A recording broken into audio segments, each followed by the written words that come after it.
नमस्ते दोस्तों, सुगंधा ज्ञान सुगंध में आप सभी का स्वागत है। आज के वीडियो में हम जानेंगे भागवत पुराण के स्कंद 4 से अध्याय 12वें में ध्रुव जी को कुबेर का वरदान और विष्णु लोक की प्राप्ति। श्री मैत्रेय जी कहते हैं, विदुर जी से ध्रुव का क्रोध शांत हो गया है और वे यक्षों के वध से निवृत्त हो गए हैं। यह जानकर भगवान कुबेर वहां आए। उस समय यक्ष, चारण और किन्नर लोग उनकी स्तुति कर रहे थे। उन्हें देखते ही ध्रुव जी हाथ जोड़कर खड़े हो गए। तब कुबेर ने कहा, शुद्ध हृदय क्षत्रिय कुमार, तुमने अपने दादा के उपदेश से ऐसा दुस्त्यज वैर त्याग दिया, इससे मैं तुम पर बहुत प्रसन्न हूँ। वास्तव में ना तुमने यक्षों को मारा है और ना यक्षों ने तुम्हारे भाई को।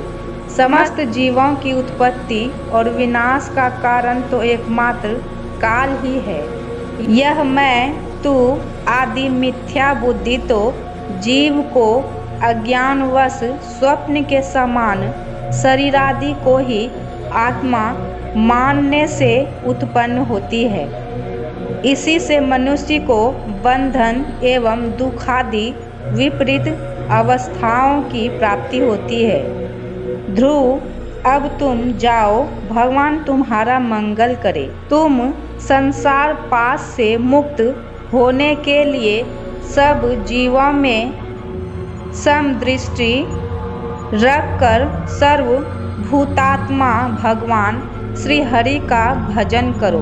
हमने सुना है तुम सर्वदा भगवान कमल नाभ के चरण कमलों के समीप रहने वाले हो, इसीलिए तुम अवश्य ही वर पाने योग्य हो। ध्रुव, तुम्हें जिस वर की इच्छा हो मुझसे निसंकोच एवं निशंक होकर मांग लो।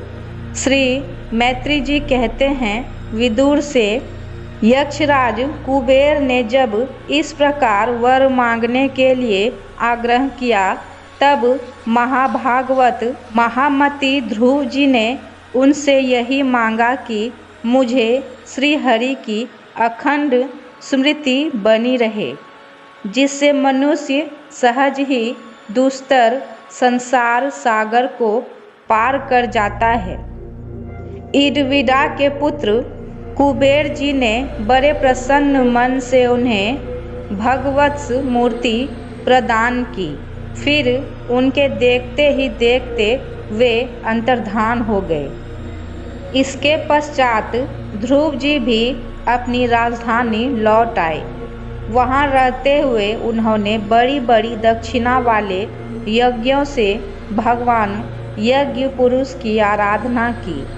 भगवान ही द्रव्य, क्रिया और देवता संबंधी समस्त कर्म और उसके फल हैं, तथा वे ही कर्म फल के दाता भी हैं।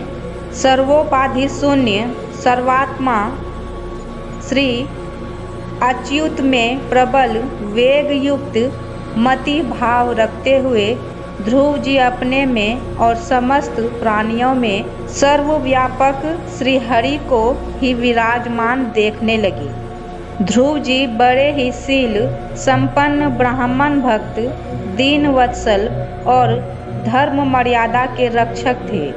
उनकी प्रजा उन्हें साक्षात पिता के समान मानती थी। इस प्रकार तरह तरह के ऐश्वर्य भोग से, पुण्य का और भोगों के त्याग पूर्वक यज्ञादि कर्मों के अनुष्ठान, पाप का क्षय करते हुए उन्होंने 36,000 वर्ष तक ध्रुव ने इसी तरह अर्थ, धर्म और काम के संपादन में बहुत से वर्ष बिताकर अपने पुत्र उत्कल को राज सिंहासन सौंप दिया।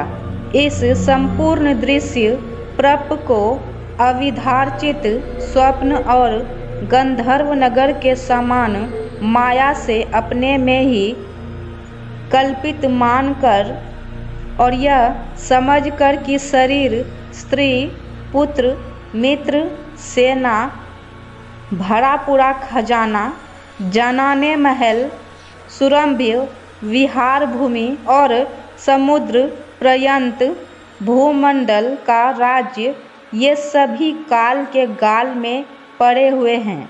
वे बद्रिका आश्रम को चले गए। वहाँ उन्होंने पवित्र जल में स्नान कर इंद्रियों को विशुद्ध किया।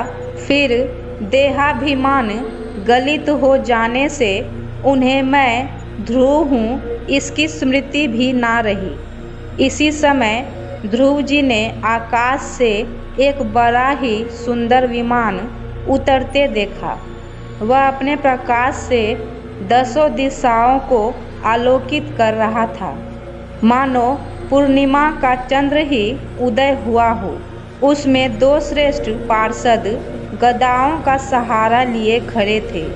सुंदर श्याम शरीर था, किशोर अवस्था थी और अरुण कमल के समान नेत्र थे। वे सुंदर वस्त्र, करीट, हार, भुजबंद और अति मनोहर कुंडल धारण किए हुए थे।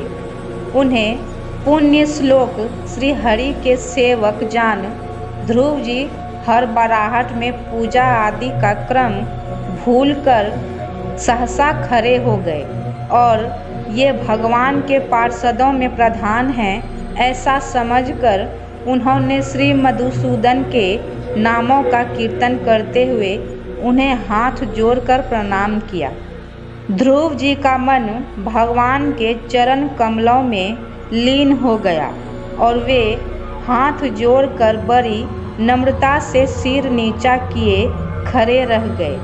तब श्री हरि के प्रिय पार्षद सुनंद और नंद ने उनके पास जाकर मुस्कुराते हुए कहा, राजन, आपका कल्याण हो।